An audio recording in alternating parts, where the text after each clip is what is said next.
मुलांनो, आपण अशा प्रकारे अन्न टिकवण्याच्या पद्धती आपण पाहिलं, त्याचं स्पष्टीकरण पाहिलं, की आपण व्यवस्थितरित्या हा पाठ समजून घेतलेला आहे. आता आपण वळणार आहोत प्रश्नोत्तराकडे, काही सरावामार्फत, खेळ परीक्षा आणि प्रश्नोत्तरामार्फत. तर पाहूया लगेचच, की आपण प्रश्नोत्तर तुम्हाला कशा प्रकारचे सरावामार्फत विचारले गेलेले आहे. तुम्हाला पहिल्यांदा सांगायचं आहे मुलांनो, चूक की बरोबर? चूक की बरोबर या माध्यमातून तुम्हाला फक्त चूक का बरोबर एवढंच प्रश्नाचं उत्तर द्यायचं आहे. तुम्हाला इथे पहिला प्रश्न देखील मुलांना विचारला आहे. पदार्थ उकळतो तेव्हा त्यातील सूक्ष्मजीवांचा नाश होतो. काय उत्तर असेल? चूक का बरोबर? जेव्हा पदार्थ उकळतो तेव्हा त्या सूक्ष्मजीवांचा नाश होतो. अगदी बरोबर. आपलं उत्तर काय असणार आहे? बरोबर. आपला दुसरा प्रश्न आहे, सूक्ष्मजीव अन्नात वाढू लागले की आपले अन्न खराब होत नाही. म्हणजे बघा इथे काय त्यांनी विचारले, जर सूक्ष्मजीव ज्या अन्न पदार्थामध्ये वाढले किंवा त्या अन्नाला बुरशी लागली तर अन्न खराब होत नाही. तुम्हाला चूक की उत्तर या 2 प्रश्नामध्ये पर्याय दिले, तर तुमचं काय उत्तर असणार आहे, की जर सूक्ष्मजीव वाढले तर अन्न खराब होते. पण इथे तुम्हाला काय दिलं? खराब होत नाही. म्हणजे आपलं उत्तर कसं आहे मुलांना? अगदी बरोबर. आपलं उत्तर आहे चूक. उन्हाळ्यात वाळवून ठेवलेले पदार्थ वर्षभर वापरता येत नाहीत. काय वाटतं तुम्हाला? जेव्हा पापड असतात, जे सांडगे असतात, जे कुरडे असतात, ते आपण उन्हाळ्यामध्ये वाळवून ठेवतो. ते उन्हामध्ये कडक वाळवल्यामुळे ते कडक टिकतात ते आणि वर्षभर राहतात. आपण पाठामध्ये शिकलोय. पण इथे तुम्हाला प्रश्न कसा विचारलाय? उन्हाळ्यात वाळवून ठेवलेले पदार्थ वर्षभर वापरता येत नाहीत. म्हणजेच इथे आपलं उत्तर काय आहे मुलांनो? नक्कीच चूक असणार आहे. बरोबर. आपला पुढचा प्रश्न आहे, फ्रीजमध्ये ठेवल्यामुळे अन्नाला ऊब मिळते. आता फ्रीज हे काय आहे? जे फ्रीज आहे हे काय आहे? थंड जिथे आपण सर्व वस्तू ज्या काय ठेवलं जातं, की पदार्थ खराब होऊ नये म्हणून आपण काय केलं जातं, ते फ्रीजमध्ये ठेवलं जातं आणि ते थोडा समय किंवा थोडं दीर्घकाळ ते टिकलं जातं. तर इथे उलट काय विचारलं, की फ्रीजमध्ये ठेवलेल्या अन्नाला ऊब मिळते का? जर फ्रीजमध्ये ठेवलेल्या वस्तू जर थंड असतात हे आपल्याला माहिती आहे, तर जे काय विचारले, ऊब मिळते का? तर नाही, अजिबातच नाही. तर त्याच्यामुळे आपलं उत्तर काय आहे? चूक आहे. पुढचा प्रश्न आहे बघा, आमरस व दूध हे लवकर खराब होणारे पदार्थ आहेत का? तुम्हाला आपण पाठामध्ये पाहिलं शिकताना, की आमरस आणि जे दूध आहे ते लवकर खराब होतं जर तुम्ही त्याला उकळून नाही ठेवलं किंवा जर उकळून त्याचं बाहेर ठेवलं आणि जेव्हा जर समजा उन्हामुळे ते काय होतं, आपण गरम नाही केलं परत, तर ते काय होऊन जातं? ते खराब होऊन जातं. मी ते त्यांनी तेच विचारलं, की आमरस काय होतं? आमरस आणि जे दूध किंवा दुधाचे जे पदार्थ असतील ते काय केले, जर आपण लवकर वापरले नाहीत किंवा ते व्यवस्थित आपण फ्रीजमध्ये नाही ठेवले तर ते खराब होऊ शकतात. पण जर बाहेर राहिले तर ते काय होतात? खराब होतात. मग आपला प्रश्न काय, आमरस दूध हे लवकर खराब होणारे पदार्थ आहेत का? तर हो, आपलं उत्तर काय आहे? बरोबर आहे. खराब होणारे पदार्थ आहे. आपला पुढचा प्रश्न आहे, धान्य व डॅश डॅश वाळवून साठवतात. काय धान्य डॅश डॅश वाळवून साठवतात? कोणत्या ऋतूमध्ये साठवून ठेवतात? उन्हाळा, पावसाळा, हिवाळा? तर आपलं उत्तर काय असणार? तुम्हाला 2 पर्याय दिले आहेत. एक थंडीमध्ये आणि एक उन्हामध्ये. तर धान्य कधी वाळवतात? थंडीमध्ये वाळवतात का? तर जेव्हा थंडी पडते तेव्हा वाळवू शकता का? तेव्हा तिथे ऊन असतं का थंडीमध्ये? तर अर्थातच नाही. जेव्हा तिथे ऊन नसतं थंडीमध्ये. मग ऊन कधी असतं? उन्हाळ्यामध्ये असते. तर आपल्या प्रश्नाचं उत्तर काय आहे मुलांनो? अगदी बरोबर. आपलं उत्तर असणार आहे उन्हात. आपला पुढचा प्रश्न आहे, चपातीच्या तुकड्यावर वाढणारी बुरशी डॅश डॅश सारखे दिसते. जी चपातीचा तुकडा आहे, समजा तो आपण प्रयोग करून पाहिला होता, की एक चपातीचा तुकडा आहे, तो काय केला, की तो एका डब्यात ठेवून दिला. दुसरा आहे तो भाजून व्यवस्थित दुसऱ्या डब्यात ठेवला आणि तिसरा आहे तो ठेवून तो फ्रीजमध्ये ठेवून दिला. मग तिन्ही पदार्थावर, तिन्ही जे डब्बे होते चपातीचे, त्याच्यावर आपण परिणाम पाहिला, की काय झाला होता. तर मग जर आपण पाहिलं, की दोन्ही डब्यावर काही परिणाम झाले, जे फ्रीजमध्ये ठेवलं होतं आणि जी चपाती भाजून त्यावर चांगली खरपूस कडक करून ठेवली होती तीही खराब झाली नाही. मग खराब कोणती झाली? जी हवाबंद डब्यामध्ये होते. मग त्याला कसा त्याला कलर आला? हिरवा आणि सफेद. काय झालं? त्यातला कापसासारखे काय यायला लागलं? बुरशी यायला लागली. म्हणून तुम्ही जे काय दिलंय, तुम्हाला 2 पर्याय, कापसाचे तंतू का माती? मग त्या पदार्थावर, चपातीच्या पदार्थावर काय तुम्हाला दिसलं? माती दिसली का कापसाचे तंतू दिसले? तर आपलं उत्तर काय असणार आहे? कापसाचे तंतू. आपण योग्य उत्तरावर क्लिक करणार आहोत. लोणचे, मुरंबे टिकवण्यासाठी डॅश डॅश घालतात. जर आपल्याला वर्षभर लोणचे आणि मुरंबे जर टिकवायचे असेल तर त्याच्यामध्ये काहीतरी पदार्थ घातला पाहिजे, नाही तर ते खराब होतात. जसं आपण बघा, दूध आणि आमरस आहे किंवा दुधाचे जे सगळे प्रोडक्ट्स आहेत, पदार्थ आहेत, दुधापासून तयार केले गेले आहे, ते देखील जर आपण व्यवस्थित काळजीपूर्वक जर ठेवले नाही तर काय होतं मुलांनो? ते खराब होऊन जातात आणि मग त्याला वास येतो, दुर्गंधी येते आणि मग शेवटी आपण ते फेकून देतो. म्हणून आपण काय केलं पाहिजे मुलांनो, की ते व्यवस्थित जागेत आणि त्याची व्यवस्थित काळजी घेऊन ते ठेवले पाहिजे. त्याचप्रमाणे लोणचे आणि मुरंबे हे देखील आपल्याला वर्षभर ठेवायचे असतील तर ते काय केले पाहिजे? त्याच्यामध्ये काय घातलं जातं? सूक्ष्मजीव घातले जातात का परीक्षक घातले जातात? तर आपलं उत्तर काय असणार आहे? त्याच्यामध्ये परीक्षक. म्हणून आपण योग्य उत्तरावर काय करणार आहोत? क्लिक करणार आहोत. आपला पुढचा प्रश्न आहे, पापड साजळले की डॅश डॅश पापड सादर म्हणजे ते कशामध्ये वापरतात? म्हणजे पापड आपण जेव्हा आपण बाहेर वाळवायला ठेवतो, कोणत्या ऋतूमध्ये ठेवतो? तुम्हाला 2 पर्याय. उन्हाळ्यात वाळवतात का ते उकळतात? कशामध्ये? म्हणजे त्याची काय प्रक्रिया आहे, की पापड सादळले की ते काय होतात? म्हणजे मग आपलं काय उत्तर म्हणजे ते जेणेकरून जास्त दिवस टिकू शकतात. मग ते उकळवलं जातं का? पापडला कुठं आपण उकळवतो का? तर साहजिकच आहे आपण काय करतो ते उन्हाळ्यामध्ये ते तयार करतो, ते बनवतो आणि ते उन्हामध्ये वाळवायला ठेवतात. म्हणून आपलं योग्य उत्तरावर क्लिक करणार आहोत. आपलं उत्तर आहे उन्हाळ्यात वाळवतात ते. अशा प्रकारे आपण सरावाचा देखील प्रश्नाची उत्तरं पाहिली. आता आपण काही खेळाच्या माध्यमातून प्रश्नाची उत्तरं पाहणार आहोत. तर आता लगेचच पाहूया. आपला पहिला प्रश्न आहे, आपण पदार्थ वाळवतो तेव्हा त्यातील डॅश डॅश निघून जाते. कोणताही पदार्थ जेव्हा तुम्ही वाळवायला घालता, की जेव्हा मग त्याच्यामध्ये काय समजा कोणत्या प्रकारचं धान्य असू दे, त्याच्यात गहू असते, ज्वारी असते, बाजरी असते किंवा पापड असतो, कुरडई असते, बरोबर आहे. किंवा जे सांडगे असतात ते ओले असतात. जेव्हा आपण बनवतो पापड म्हणा किंवा जे सांडगे जेव्हा कुरड्या असतात त्या ओल्या असतात आणि मग जेव्हा आपण कडक उन्हामध्ये जेव्हा वाळायला घालतो, मग तेव्हा काय करतं उन्हाच्या प्रखर सूर्यकिरणामध्ये ते काय केलं जातं, त्याच्यातील सर्व पाणी शोषून घेतलं जातं. तर तिथे तुम्हाला 4 पर्याय दिले आहेत, की तुम्हाला नक्की त्याच्यातून जेव्हा पदार्थ वाळतो त्यातील काय निघून जातं, त्याच्यामध्ये काय असतं त्या पदार्थामध्ये, तर ते तुम्हाला सांगायचं. तुम्हाला 4 पर्याय आहे. पहिला आहे चव, दुसरं आहे पाणी, तिसरं आहे रंग आणि चौथं आहे ऊब. तर तुम्हाला काय उत्तर बरोबर वाटतंय? अगदी बरोबर. तर आपलं उत्तर काय असणार आहे? पाणी. आणि म्हणूनच आपण योग्य उत्तरावर काय करणार आहोत? क्लिक करणार आहोत. आपला दुसरा प्रश्न आहे बघा. अन्न डॅश डॅश ठेवतो तेव्हा सूक्ष्मजीवांच्या वाढीसाठी लागणारी ऊब त्यांना मिळत नाही. अन्न डॅश डॅश ठेवतो म्हणजे आपण अन्न कुठे ठेवतो म्हणून सूक्ष्मजीवांची वाढ लागणार नाही, की जिथे जेणेकरून आपण अन्नाची जर व्यवस्थित सुरक्षित काळजी घेतली तर ते अन्न ऊब लागणार नाही आणि त्याची काय होणार नाही, त्यांना ऊब मिळणार नाही आणि सूक्ष्मजीवांचीही वाढ होणार नाही. मग त्यासाठी ते अन्न कशात ठेवायला पाहिजे? तर तुम्हाला 4 पर्याय दिले आहेत. एक आहे कपाटात, दुसरं आहे दुकानात, तिसरं आहे फ्रीजमध्ये आणि चौथं आहे गॅसवर. तर बघा आता तुम्हाला हे किती मजेशीर तुम्हाला पर्याय दिले आहेत. अन्न कोण कपाटात ठेवतं का? तर बिलकुलच नाही. तर त्यामुळे आपला पहिला आन्सर ज्या पर्याय आहे तो चुकीचा आहे. अन्न आपण दुकानात ठेवतो का? जे कच्चं अन्न आणतो ते आपण उलट दुकानातूनच घेऊन येतो. मग ते आपण घरात शिजवतो. मग आपण परत शिजवल्यावर दुकानात ठेवणार का? तर बिलकुलच नाही मुलांनो. म्हणून हे दोन्ही आपले पर्याय काय आहेत? चुकीचे आहेत. आपल्याच बघा इथे काय लिहिलं आहे गॅसवर. अन्न आपण शिजवायला गॅसवर ठेवतो. मग परत ते शिजवून परत गॅसवर ठेवणार का? नाही. अन्न जर डॅश डॅश ठेवतो त्या सूक्ष्मजीवांच्या वाढीसाठी लागणारी त्यांना ऊब त्यांना मिळत नाही. मग आपण हे गॅसवर असू शकतं का? की गॅसवर त्यांना ऊब मिळणार आहे का नाही? तर अन्न जेव्हा आपण आपलं योग्य उत्तर असणार आहे फ्रीजमध्ये. अन्न फ्रीजमध्ये ठेवतो तेव्हा सूक्ष्मजीवांच्या वाढीसाठी लागणारी ऊब त्यांना मिळत नाही आणि आपण आपलं बरोबर उत्तर काय आहे? फ्रीजमध्ये. म्हणून आपण योग्य उत्तरावर क्लिक करणार आहोत. आपला तिसरा प्रश्न आहे, पदार्थ डॅश डॅश तेव्हा त्यातील सूक्ष्मजीवांचा नाश होतो. कधी नाश होतो? सूक्ष्मजीवांचा नाश कधी होतो? तर ते तुम्हाला सांगितलंय.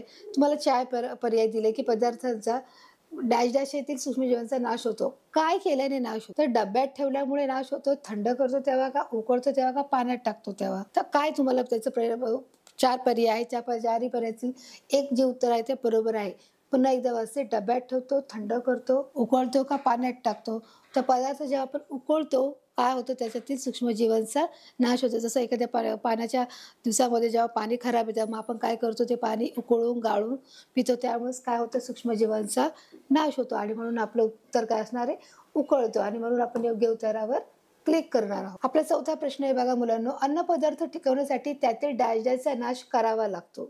अन्नपदार्थ जर आपल्याला टिकवायचं असेल तर आपल्याला कोणत्या गोष्टीचा नाश म्हणजे करणं गरजेचं आहे अन्नपदार्थ टिकवण्यासाठी? तर तुम्हाला 4 पर्याय दिलेले आहेत. एक हवेचा, दुसरा मसाल्यांचा, पाण्याचा का सूक्ष्मजीवाचा. जर अन्नपदार्थ आपल्याला टिकवायचा आहे तर त्याच्यासाठी काय करणं गरजेचं आहे सगळ्यात महत्त्वाचं? तर आपल्याला काय करणं आहे, आपण त्याच्या हवेचा काय हवेचा आपण त्याच्यामध्ये नाश करतो का? अन्नपदार्थ टिकवायचा म्हणून आपण हवेचा नाश करतो, मसाल्यांचा नाश करतो का? तर अजिबातच नाही. तर मग आपण पाण्याचा नाश करतो का? नाही. तर आपल्याला कशाचा नाश करावा लागेल? आपल्याला सूक्ष्मजीवांचा नाश करावा लागेल. कोणाचा? सूक्ष्मजीवांचा. म्हणून अन्नपदार्थ टिकवण्यासाठी त्यातील सूक्ष्मजीवांचा नाश करणं हे आपलं योग्य उत्तर असणार आहे आणि म्हणून आपण योग्य उत्तरावर क्लिक करणार आहोत. बघा आपला 5वा प्रश्न असणार आहे, चपातीच्या तुकड्यावर वाढणारे डॅश डॅश सारखे तंतू म्हणजे एक प्रकारची काय आहे? बुरशी आहे. मग ती कशासारखी दिसते? जी चपातीच्या तुकड्यावर जे तुम्हाला जे काही दिसतं, जे काहीतरी बुरशीसारखं आहे, मग ते तुम्हाला कशासारखं दिसतं? ते तुम्हाला 4 पर्याय दिले. तर 4 पर्याय ते आपण लगेचच वाचून घेऊया. एक फुलासारखं, एक म्हणजे जे फूल असतं, जसं फूल दिसतं त्या फुलासारखं आहे का? ते कापूस आहे जे तुम्हाला सफेद दिसतं ते आहे का? जे बिया आहेत का त्याच्यावर बिया आलेल्या आहेत का? काही सीड्स आहेत का? का त्याच्यावर काही रेषा उमटल्या आहेत? तर आपण काय पाठामध्ये पाहिले मुलांनो, की त्याच्यामध्ये जर चपातीवर जेव्हा बुरशी येते तेव्हा ते कधीतरी ती काळपट दिसते, कधीतरी ती हिरवट दिसते आणि ती कधीतरी सफेद दिसते किंवा पांढरी दिसते कापसासारखी. ते 3 कलरमध्ये ती येते. हे नेहमी लक्षात ठेवायचं. जर बुरशी येते तर ती कधीतरी काळपट असते, ती कधीतरी हिरवट असते, कधीतरी ती सफेद पांढरी कापसासारखी अशी त्याला जसा कापूस कसा असो तसं त्याला कापसासारखे तंतू येतात. तर म्हणून आपलं योग्य उत्तर असणार आहे काय, की कापसासारखी चपातीच्या तुकड्यावर वाढवणारे कापसासारखे तंतू म्हणजे एक प्रकारची काय असते ती बुरशी आणि म्हणूनच आपण योग्य उत्तरावर काय करणार आहोत, क्लिक करणार आहोत. आपला 6वा प्रश्न बघा मुलांनो. डायजेस्टच्या दिवसात अन्नपदार्थ जास्त काळ चांगले राहते. कोणत्या ऋतूमध्ये अन्न चांगले राहते असं तुम्हाला विचारले, की असा कोणता ऋतू आहे की त्याच्यामध्ये अन्न हे जास्त वेळ टिकून राहते, जास्त समय लागू शकतो, की चला बाबा वेळ जरी झाला किंवा दुपारचं अन्न संध्याकाळपर्यंत राहील, संध्याकाळचं देखील जे रात्री जेवण बनवलंय ते देखील आपण दुसऱ्या दिवशी वापरू शकतो. तर तो कोणता ऋतू आहे? तर तुम्हाला इथे ऋतू दिलेले आहे. त्या ऋतूचं तुम्हाला योग्य उत्तर सांगायचं आहे. आपण आधी पर्याय वाचून घेऊया. हिवाळा आहे, उन्हाळा आहे, पावसाळा आहे आणि वरील सगळे आहेत. उन्हाळा, पावसाळा, हिवाळा आणि सगळे ऑप्शन आहे. म्हणजे सगळ्या ऋतूमध्ये तुम्हाला अन्न चांगलं टिकवता येतं का? असं यांनी इथे विचारलंय. मग उन्हाळा, पावसाळा, का हिवाळ्यामध्ये का उन्हाळ्यामध्येच का फक्त पावसाळ्यामुळे? तर आपलं योग्य उत्तर काय असणार आहे मुलांनो? अगदी बरोबर आहे. आपलं योग्य उत्तर काय आहे, की आपल्या हिवाळ्याच्या दिवसामध्ये अन्नपदार्थ जास्त काळ चांगले राहते आणि म्हणून आपण योग्य उत्तरावर काय करणार आहोत, क्लिक करणार आहोत. आपला 7वा प्रश्न आहे. आपल्या सभोवती हवेत, पाण्यात सगळीकडे डायडॅश असतात, की आपल्या सभोवती सगळीकडे काय आढळतात, काय असतात ते सांगायचं आहे आपल्याला, की हवेमध्ये, पाण्यामध्ये काय असू शकतात, की हवेच्या मार्फत पण आपल्याला ते डोळ्याने दिसत नाही. मग तिथे काय असू शकतं? मात्र तुम्हाला 4 पर्याय दिले. सूक्ष्मजीव असतात, धूळ असते, बुरशी असते का रंग असतो, काय असतो मुलांनो? तर साहजिकच आहे. आपलं उत्तर अगदी बरोबर आहे. तुम्ही बोलला बरोबर, योग्य उत्तर सांगितलं. आपलं उत्तर काय आहे? सूक्ष्मजीव. आपल्यासोबती हवेत, पाण्यात सगळीकडे सूक्ष्मजीव असतात. तिथे बुरशी असते का? सगळीकडे बुरशी असते का? सगळीकडे रंग असतो का? नाही. तर सगळीकडे जे काय असतात, सूक्ष्मजीव असते आणि ते सूक्ष्मजीव आपल्याला दिसत नाही. म्हणून आपण योग्य उत्तरावर काय करणार आहोत, क्लिक करणार आहोत. आपला 8वा प्रश्न आहे. डॅश डॅश अन्नात वाढू लागले की अन्न खराब होते. अन्नामध्ये काय वाढल्याने अन्न खराब होते? आता समजा आपण जेवण बनवलंय दुपारी किंवा रात्री जेवण बनवलं आणि ते आपण जेवलो आणि मग आपण ते बऱ्याच प्रमाणात अन्न उरले. पण ते आपण समजा पाहिलंच नाही. ते समजा आपण बाहेरच ठेवलं, फ्रीजमध्ये ठेवलं नाही. मग त्याला काय मिळाल्याने ते अन्न खराब होते? ते तुम्हाला पर्याय सांगायचा आहे, की तुम्हाला ते 4 पर्याय दिले त्याचं अचूक उत्तर सांगायचं आहे. आपण पर्याय लगेचच मुलांना वाचून घेऊया. आपले पर्याय आहेत मीठ आहे, दुसरं ऊब आहे, तिसरं हवा आहे आणि चौथं सूक्ष्मजीव आहे. काय म्हणजे अन्न पदार्थाला वाढी लागण्यासाठी किंवा त्याच्या सूक्ष्मजीवाची वाढ होण्यासाठी त्याच्यामध्ये कशाची गरज असते? डायजेस्ट अन्नात वाढू लागले की अन्न खराब. त्याच्यात काय वाढू लागले? अन्नात काय वाढल्यामुळे? तर अन्नामध्ये आपलं बरोबर उत्तर असणार आहे, की अन्नामध्ये सूक्ष्मजीव अन्नात वाढू लागले की अन्न काय होते? खराब होते. म्हणून आपलं योग्य उत्तर असणार आहे सूक्ष्मजीव. आता आपला 9वा प्रश्न आहे. डॅश डॅश अन्न खाल्ल्याने पोटदुखी, जुलाब, उलट्या होऊ शकतात. कोणत्या प्रकारचे इथे तुम्ही अन्न खाल्ल्यामुळे तुम्हाला उलट्या, जुलाब किंवा पोटदुखी किंवा पोटाचे जे काही आजार आहेत ते होऊ शकतात? तुम्हाला विचारलेले 4 पर्याय दिले, की कोणत्या प्रकारचं अन्न तुम्ही खाल्ल्याने गोड, कडू, आंबट, तिखट, तुरट, शिजलेलं, कच्चं, कसं म्हणजे तुम्हाला पर्याय दिले त्या पर्यायातून तुम्हाला अचूक उत्तर सांगायचं आहे. तर बघा इथे आपल्याला पर्याय दिला आहे खराब, दुसरा आहे गोड, तिसरा आहे ताजे आणि चौथा आहे तिखट. तर इथे तर तुम्हाला अगदी सोपं आहे. बरोबर तुमचं काय उत्तर आहे मुलांना? अगदी बरोबर. तर इथे काय सांगितलंय? खराब. बरोबर आपलं उत्तर काय आहे? खराब अन्न खाल्ल्याने पोटदुखी, जुलाब आणि उलट्या ह्या काय असतात? होऊ शकतात आणि म्हणून आपण योग्य उत्तरावर क्लिक करणार आहोत. आपला 10वा प्रश्न आहे बघा मुलांनो. डायजेस्ट हे लवकर खराब होणारे पदार्थ आहेत. काय लवकर खराब होणारे पदार्थ आहेत बरे मुलांनो? तर बघ काय खराब होऊ शकतं? आपण पाठामध्ये अभ्यासलं होतं. दूध आणि आमरस हे काय होणारे खराब पदार्थ आहेत आणि ते लवकर खराब होतात. म्हणून इथे बघा तुम्हाला काही पर्याय दिले आहेत. बटाटे आहेत पहिलं, दुसरं मुरंबा, तिसरं दूध आहे आणि मसाले आहेत. डायजेस्ट हे लवकर खराब होणारे पदार्थ आहे. मग आपण इथे काय बघा आपलं दूध पण आहे आणि ते मुरंबा पण आहे. मग आता तुम्ही काय उत्तरावर क्लिक करणार? तर आपण इथे बोलू शकतो दूध हे लवकर खराब होणारे पदार्थ आहे म्हणून आपण योग्य उत्तरावर क्लिक करणार आहोत. त्याच्यातले आपले दोन्ही उत्तर हे बरोबर आहेत. चला आता आपण पुढच्या प्रश्नाकडे वळूया. सराव पाहिला, खेळा पाहिला, तर आपण परीक्षेच्या मार्फत की परीक्षेतून कोणते प्रश्न विचारले गेले आहेत ते देखील आपण पाहूया. बघा इथे आपला पहिला प्रश्न आहे. पदार्थ डॅश डॅश ठेवा त्यातील सूक्ष्मजीवांचा नाश होतो. पदार्थ कशात ठेवल्यामुळे, डब्यात ठेवल्यामुळे, उकळल्यामुळे, थंड करतो का पाण्यात टाक. पदार्थ डॅश डॅश ठेवा त्यातील सूक्ष्मजीवांचा नाश होतो, की जेव्हा आपण पदार्थ कशात टाकल्यामुळे ते सूक्ष्मजीवांचा नाश होतो. तर अगदी बरोबर. आपलं उत्तर काय, की ते उकळल्यामुळे काय होतं, त्या सूक्ष्मजीवांचा नाश होतो. बघा प्रश्न दुसरा, अन्न डॅश डॅश ठेवतो तेव्हा सूक्ष्मजीवांच्या वाढीसाठी लागणारी ऊब त्यांना मिळत नाही. अन्न आपण कशामध्ये ठेवतो, म्हणून त्यांना जी ऊब जी हवी असते, ऊब ही फार गरजेची आहे. तसा हवेमार्फत आणि पाण्यामार्फत सूक्ष्मजीवांची ही वाढ होत असते किंवा ते सगळीकडे असतातच सूक्ष्मजीव. परंतु अजून कोणत्या गोष्टीची गरज आहे, हवा आहे, पाणी आहे, ह्या सगळ्या गोष्टीची तुम्ही काय करू शकता, तुम्हाला गरज असते. बघा इथे काय दिलंय, की अन्न फ्रीजमध्ये, जेव्हा फ्रीजमध्ये असतं तेव्हा त्याला ऊब लागत नाही आणि त्याच्यामुळे ते काय होते, त्याची वाढ होत नाही. डाळीच्या दिवसात अन्नपदार्थ जास्त काळ चांगले राहते. कोणत्या ऋतूमध्ये, कोणत्या काळामध्ये अन्न जास्त वेळ चांगले राहू शकते, तर आपलं उत्तर आहे हिवाळा, पावसाळा, उन्हाळा, वरील सगळं. तर आपलं उत्तर असणार आहे बरोबर मुलांनो. हिवाळ्यामध्ये काय राहते, अन्न काय राहते, चांगले राहते. आपण पदार्थ वाळवतो तेव्हा त्यातील काय निघून जातं. जेव्हा आपण एखादे पदार्थ वाळायला घालतो, पापड म्हणा, कुरडे म्हणा, सांडगे म्हणा, तर त्याच्यामध्ये काय असतो, ओलावा असतो. मग त्याच्यात त्यांनी सांगितलं की काय त्याच्यातून आपण वाळवतो, त्यातील काय निघून जातं. तुम्हाला पर्याय आहे, चव आहे, रंग आहे, पाणी आहे, ऊब आहे. तर आपलं उत्तर काय असणार आहे, की त्यातलं पाणी हे काय होतं, निघून जातं. आपलं बरोबर उत्तर असणार आहे. आपला 5वा प्रश्न आहे, डॅश डॅश अन्न खाल्ल्याने पोटदुखी, जुलाब, उलट्या होऊ शकतात. की कोणत्या गोष्टी खाल्ल्यामुळे आपल्याला पोटाचा त्रास होऊ शकतो, उलटी, जुलाब आपल्याला होऊ शकतात. तर काय तिथे दिलंय, खराब, ताजे, गोड का तिखट. तर आपलं उत्तर काय असणार आहे मुलांनो, की खराब. की खराब अन्न खाल्ल्याने काय होतं, पोटदुखी होते, जुलाब होतात आणि उलट्या होतात. पुढचा प्रश्न, अन्नपदार्थ टिकवण्यासाठी त्यातील डॅश डॅशचा नाश करावा लागतो. जर अन्नपदार्थ आपल्याला बऱ्याच वेळ टिकवायचा असेल तर आपल्याला त्याच्यात काय करावं लागेल सांगा. आपण आधी पर्याय वाचून घेऊ. पहिला हवेचा, दुसरा पाण्याचा, तिसरा मसाल्याचा की चौथा सूक्ष्मजीवांचा. तर अगदी बरोबर आहे. तर आपल्याला काय करायचं, जर अन्नपदार्थ टिकून ठेवायचं असेल तर आपल्याला प्रथम सूक्ष्मजीवांचा काय करावा लागेल, नाश करावा लागेल. आपला 7वा प्रश्न आहे बघा, डॅश डॅश हे लवकर खराब होणारे पदार्थ आहे. कोणते लवकर खराब होणारे पदार्थ आहे. आपण पाठामध्ये पाहिलं होतं की जे पातळ पदार्थ असतात, जे दूध आणि मुरंबे असतात, ते काय होतात, खराब होणारे पदार्थ आहेत. आणि त्याच्यामुळे आपण लगेच ऑप्शन वाचून घेऊया, बटाटा, दूध, मुरंबा, मसाला. तर आपल्या 4 ऑप्शनपैकी आपलं बरोबर उत्तर असणार आहे की दूध हे काय आहे, बरोबर आहे. आणि म्हणून आपण योग्य उत्तरावर क्लिक करणार आहोत. 8वा प्रश्न आहे, चपातीच्या तुकड्यावर वाढणारे डायडा सारखे तंतू म्हणजे एक काय प्रकारची काय आहे, बुरशी असते. मग तिथे कोणत्या प्रकारची बुरशी आहे तुम्हाला सांगितले, त्याचा प्रकार ओळखायचा आहे. ती फुलासारखी आहे, बियांसारखी आहे, कापसासारखी आहे का रेशीसारखी दिसते.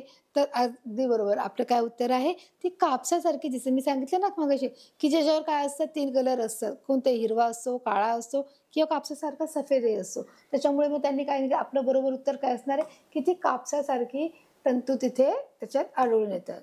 आपला 9वा प्रश्न काय, आपल्या सभोवती हवेत, पाण्यात सगळीकडे काय असतात. आपल्या सभोवती म्हणजे जेव्हा आपल्याला समोर आपण बघतो, तेव्हा आपण जेव्हा बाहेर जातो सभोवती, तेव्हा हवेतून, पाण्यात तुम्हाला सगळीकडे काय आढळून येतं किंवा काय असतं बरं. तुम्हाला 4 पर्याय दिले, सूक्ष्मजीव, बुरशी, धूळ किंवा रंग. तर आपलं उत्तर काय असणार आहे, अगदी बरोबर. आपलं काय सगळीकडे काय आहे, सूक्ष्मजीव आहे. आपण योग्य उत्तरावर क्लिक करणार आहोत. पुढे जाऊया. आपला 10वा प्रश्न आहे, डॅश डॅश अन्नात वाढू लागले की अन्न खराब होते. आता अन्नात काय वाढल्यामुळे अन्न खराब होऊ शकतं बरं, की अन्न आता आपण बनवलंय, मग त्याच्यामध्ये काय वाढीला लागलं. तर तुम्हाला 4 पर्याय, त्याच्यात मीठ टाकल्याने अन्न खराब होतं का, अन्नामध्ये हवा गेल्याने ते खराब होतं का, तर अजिबातच नाही. आणि ऊब लागल्यामुळे खराब होतं का, तर नाही. तर त्याच्यात वाढू लागल्यामुळे, ऊब ही सारख्याच प्रमाणात आहे, त्याच्यात उभेत काही कमी जास्तपणा नाहीये, ते सारखं आहे. जसं हवेचं पण हे काही कमी जास्त नाही, जेवढी हवा आहे तेवढीच येणार आहे. मग त्याच्यात काय अन्नात वाढू लागलं त्याच्यामुळं, तर मग सूक्ष्मजीव. तर काय आपलं बरोबर उत्तर असणार आहे, अगदी बरोबर आहे. आपलं बरोबर उत्तर असणार आहे सूक्ष्मजीव.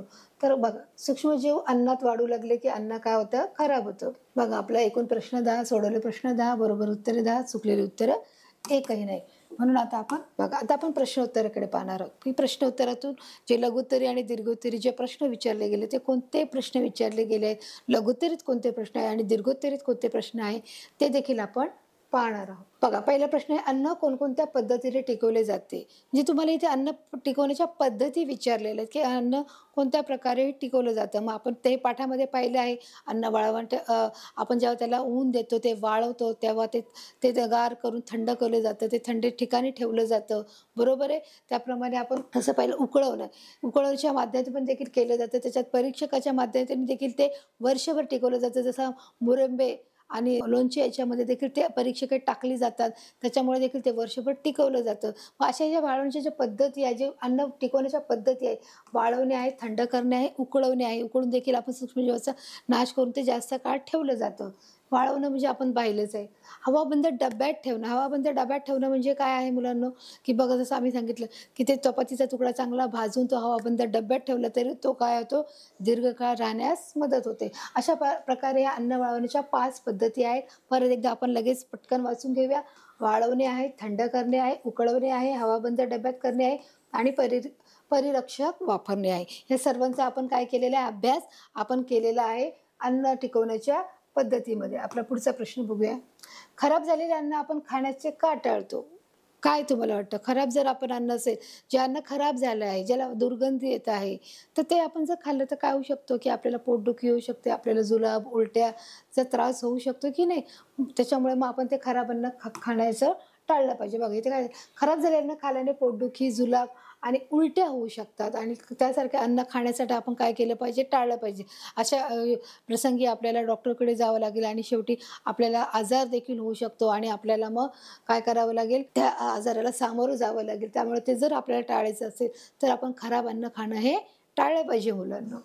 चला आपण पुढचा प्रश्न बघूया. फळाचे मुरब्बे का केले जातात? जी फळं असतात, जी फळं ही योग्य ऋतूमध्येच येतात. ती वर्षभर येत नाही. प्रत्येक फळांचा एक सीझन असतो.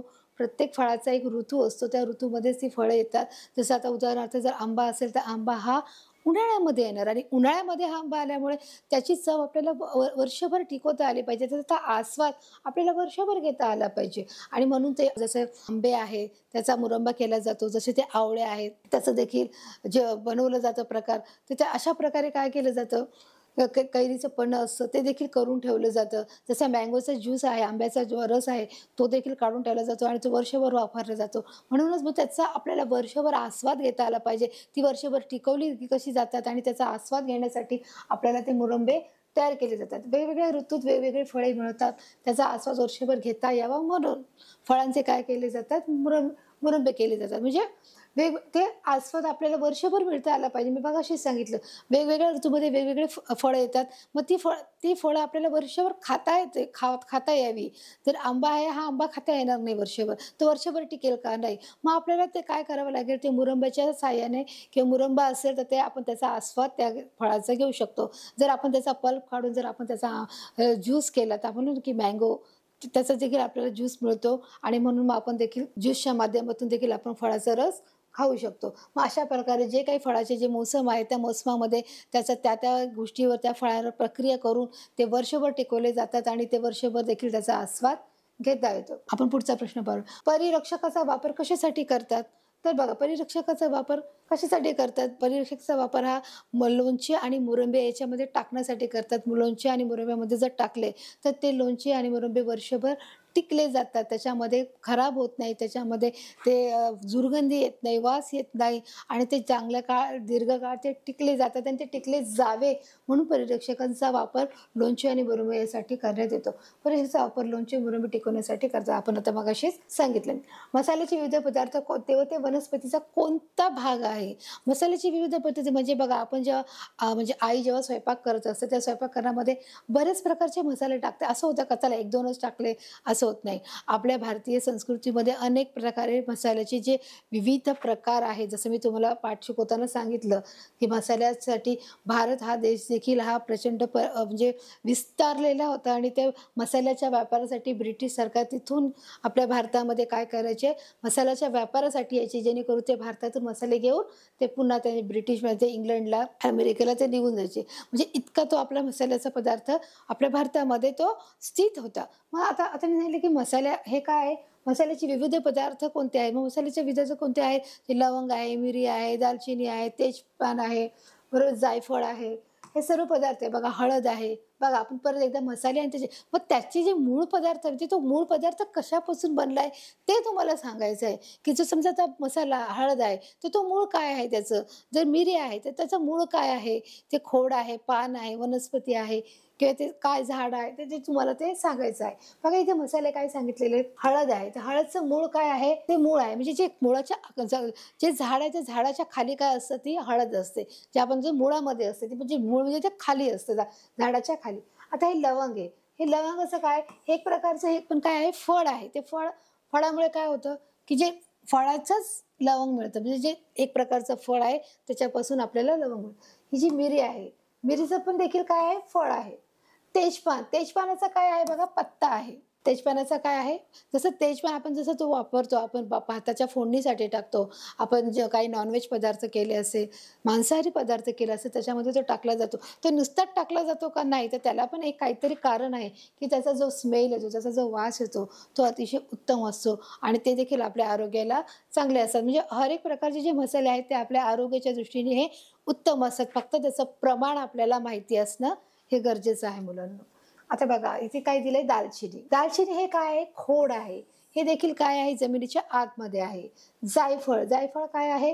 हे देखील एक फळ आहे. म्हणजे फळापासूनच हे जायफळ ही बनवली जाते. मग अशा प्रकारे मसाल्याचे हे विविध प्रकार आहेत आणि ते वनस्पतीचा कोणत्या प्रकारचा भाग आहे? तर हळदीचा मूळ आहे, लवंगचं फळ आहे, मिरीचं फळ आहे, तेजपान हे पत्त्यापासून असं, दालचिनी देखील एक खोडापासून बनलेली आहे. म्हणजे हे याच्यापासून असं त्यांनी दाखवलेलं आहे आणि फळापासून जायफळ आहे, मूळपासून हळद आहे. तर अशा प्रकारे आपण पाहिले मसाला आणि मसाल्याचे जे काही वनस्पती आहेत ते देखील आपण पाहिलेले आहे. आपला 6वा प्रश्न आहे, आपल्या जीवनातील पदार्थाच्या चवीमधील विविधता कशामुळे असते? बघा आता किती सोपा प्रश्न आहे, की जर आपण रोज जे जेवण जेवतो, ते जेवण आपलं जर चविष्ट आणि रुचकर होतं, आपण म्हणतो ना, "वाह! मम्मी आज खूप छान जेवण झालं." तर त्या जेवणाला एक विशिष्ट चव येते. ती कशामुळे येते? ती मसाल्यामुळे येते, की जे आता आपण जे पूर्ण गरम मसाले जे आपण पाहिले, लवंग, मिरी, दालचिनी, तेजपत्ता, जे काही सर्व पदार्थ आहे, काळी मिरी, धनेपूड, जिरेपूड जे सगळं आहे, ते सगळं आपण याचा मसाला काय करतो? त्याचं बारीक मिश्रण करतो, त्याची पावडर करतो आणि ते मसाले आपण आपल्या रोजच्या जेवणामध्ये काय करतो?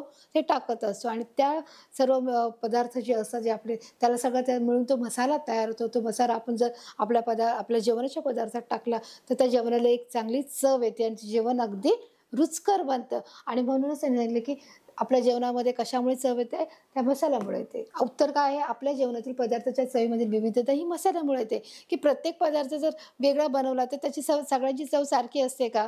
मी समजा गवारची भाजी बनवली, मी जर वांग्याची भाजी बनवली, जर मी नॉन-व्हेज बनवते, तर सगळं सारखंच चव दिसतंय का आपल्याला? तर नाही. तर प्रत्येक पदार्थाला जो पदार्थ आपण बनवतो असतो, त्या पदार्थाला बनवण्यासाठी एक वेगळ्या प्रकारचा मसाला असतो. मग तोच वापरला पाहिजे. नॉन-व्हेज बनवायचं असेल, मांसाहारी बनवायचं तर वेगळा असतो. जर आपल्याला शाकाहारी भाजी बनवायची असेल, तर त्याच्यासाठी वेगळ्या लागणारे पदार्थ आहेत. बरोबर? जर आपण पनीर बनवायचं आहे, तर त्याच्यासाठी वेगळा पदार्थ आहे. बरोबर? जर आपल्याला एखादी भाजी बनवायची आहे, तर त्यासाठी लागणारा मसाला हा वेगळा आहे. त्याच्यामुळे जेवणातील पदार्थांची जी चवी आहे, ती विविधता मसाल्यामुळे असते. हर एक प्रकारचे पदार्थ आहे, त्याच्यासाठी लागणारा हर एक पदार्थ आहे, जो मसाल्याचा आहे, तो वेगळा आहे. त्याच्यामुळे आपल्याला मसाल्याची विविधता त्या जेवणामध्ये लागते आणि त्यामुळे आपलं जेवण काय होतं? चविष्ट होतं. बघा आपला पुढचा प्रश्न आहे, डब्यातील चपातीच्या तुकड्यावर बुरशी कशी लागते? जर चपातीचा जो आपण प्रयोग करू पाहिला होता, की जे 3 चपातीचे तुकडे होते, ते पहिलाचा तुकडा काय केला? तसाच डब्यात ठेवला. दुसरा तो भाजून चांगला खरपूस करून तो तव्यावर भाजून तो दुसऱ्या तोही डब्यातच बाहेरच ठेवला. आणि तिसरा तो फ्रिजमध्ये ठेवला. मग तरी पण बुरशी का लागते? कारण बुरशीला लागण्यासाठी बघा सूक्ष्मजीवाच्या वाढीस सूक्ष्मजीव कुठे असतात? ते हवेत असतात, पाण्यात असतात आणि ते वाढी लागायचं असेल तर त्याच्यासाठी कशाची गरज असते? अन्नाची गरज आहे, पाण्याची गरज आहे, हवा आणि ऊब याची देखील गरज आहे, की त्याला ऊबची देखील गरज आहे आणि ह्या सगळ्या जर या गोष्टी जर त्याला मिळाल्या, त्या अन्नाला मिळाल्या, तर ते काय होतं? आपोआप त्याच्यामध्ये सूक्ष्मजीवांची वाढ होते आणि मग त्याच्यामध्ये बुरशी लागते. बघा आपलं उत्तर काय? बुरशीच्या बीजाणू हे हवेत किंवा पाण्यात असतात. मी आता सांगितलं, जे जीवाणू असतात ते हवेतही असतात, पाण्यातही असतात आणि बुरशीच्या वाढीसाठी लागणारे जे पोषक वातावरण आहे, जे बुरशीच्या वाढीसाठी लागणारे जे काही पोषक वातावरण आहे, ते कशात आहे बघा? हे अन्न, पाणी म्हणजे अन्नामार्फत, पाणीमार्फत, तसेच हवा आणि ऊब हे घटक आहेत. मग ते फार दिवस हे फार दिवस ठेवल्यामुळे म्हणजे फार दिवस जे हवा बंद डब्यामध्ये जर ठेवल्यामुळे मग आपोआपच काय होते त्या चपातीच्या बुरशीला काय लागते ऊब लागते. त्याच्यात हवा जात नाही बरोबर.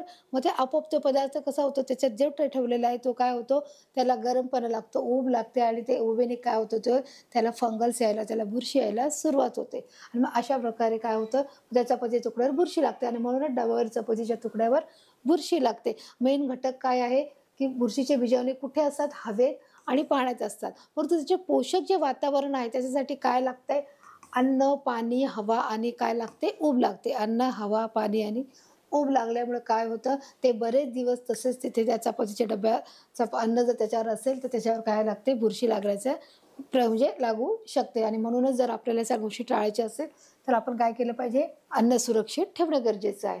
तर बघा मुलांना आपण अशा प्रकारे पाहिलं की अन्न टिकवण्याच्या पद्धती काय आहेत की अन्न टिकवण्याच्या पद्धती या पाठामध्ये आपण जे स्पष्टीकरण पाहिलं जो पाठ शिकवताना आपल्याला की अन्न कशा प्रकारे आपण सुरक्षित ठेवलं पाहिजे. अन्न सुरक्षित ठेवण्याच्या जे पद्धती आहेत त्या देखील आपण पाहिलं की अन्न आपण कशा प्रकारे सुरक्षित ठेवतो. आपण वाळवून ठेवू शकतो, थंडगार करू शकतो, आपण उकळू शकतो, आपण परिरक्षकही टाकू शकतो बरोबर आहे. त्या गोष्टीमध्ये काय करू शकतं की ज्या ज्या गोष्टी आपण सूक्ष्म जीवापासून ज्याला अन्नामध्ये वाढ होणार नाही ते सूक्ष्मजीवांचा आपण या पद्धतीद्वारे काय करू शकतो आपण धोका टाळू शकतो. या सर्व गोष्टींचा आपण अभ्यास याच्यामध्ये केलेला आहे. ज्या पद्धती पाहिल्या बुरशी कशा प्रकारे लागली नाही पाहिजे, फळांचा जो मोसम आहे तो कोणत्या ऋतूमध्ये येतो आणि ते जे फळाचा आस्वाद आपल्याला वर्षभर घ्यायचा असेल तर आपण काय करतो त्याचं काय वर्षभर जे लोणचे आहे जे मुरंबे आहेत त्याचं देखील आपण करून ठेवतो. त्या फळांचा आपण मुरंबेमध्ये द्वारे वर्षभर त्याचा आस्वाद घेतो. तसेच जे खराब होणारे पदार्थ आहेत ते देखील आपण जे दूध आहे आणि जे दूध आणि जे आमरस आहे हे देखील लवकर खराब होऊ नये म्हणून त्याची देखील कशाप्रकारे काळजी घेतली जाते. त्याचप्रकारे जे अन्नपदार्थ आहे, जे पालेभाज्या आहेत, जे फळं आहेत ते कशाप्रकारे सुरक्षित ते काढले जातात आणि ते कशाप्रकारे सुरक्षित पोहोचतील याची देखील काळजी घेतली जाते आणि ते त्याची त्या फळांची देखील सुरक्षता घेतली जाते. या सर्वांचा सविस्तर अभ्यास मुलांना आपण या पाठाद्वारे घेतलेला आहे. मला वाटतं मुलांना तुम्हाला नक्कीच समजलं आहे. अगदी सोप्या भाषेत आपण या गोष्टीचं पाठाचं स्पष्टीकरण देखील केलं आहे. त्याचप्रमाणे आपण या सरावाद्वारे, खेळद्वारे, परीक्षेद्वारे आणि प्रश्नोत्तराद्वारे देखील आपण या सर्व प्रश्नोत्तरांचा देखील मुलांना अभ्यास केला आहे आणि मला वाटतं हा पाठ तुम्हाला अगदी सहज आणि सोप्या रीतीने समजले गेलेला आहे. तर आता आपण इथे थांबूया आणि आपण भेटूया पुढच्या घटकाकडे. धन्यवाद.